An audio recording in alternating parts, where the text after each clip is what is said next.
God, Guns, and Sedition excavates this long history of accelerationism, explains its emergence, and analyzes the violence it has produced over the past 40 years, and the potential for the mass violence leading to civil war recounted here.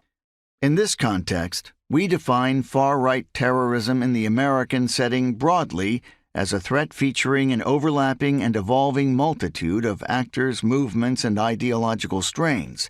ultimately united by a desire to return the United States to some long-lost halcyon days defined by hierarchies dividing people by race, gender, religion, and even regional identity, with white masculinity reigning supreme.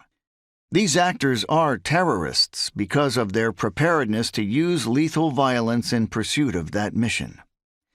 We also aim to provide an important correction to the argument found in other works on this subject,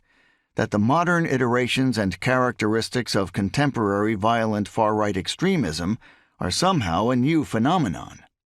In this respect, key dimensions of this disparate movement, especially pertaining to the advent of digital technology and social media and strategies like accelerationism,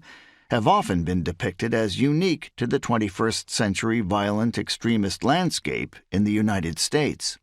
These developments are not in fact novel, but are instead merely the latest manifestations of a movement and threat that have been gathering momentum since the 1970s, and that have been almost hypersonically empowered by social media. Indeed, the two most consequential trends of modern terrorism, online radicalization and recruitment, and lone actor independent acts of violence carried out by individuals or small cells in service of a broader movement, so-called lone wolf attacks, were in fact pioneered by the American violent far-right 4 decades ago. In this work, we explain that the wave of violent far-right extremism that swept across the Western world in 2019 and then visited the seat of America's government on January 6, 2021,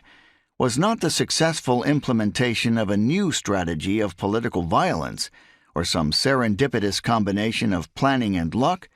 but the culmination of a long and deliberate journey begun by movement pioneers in the early 1980s to develop a battle plan to overthrow the U.S. government.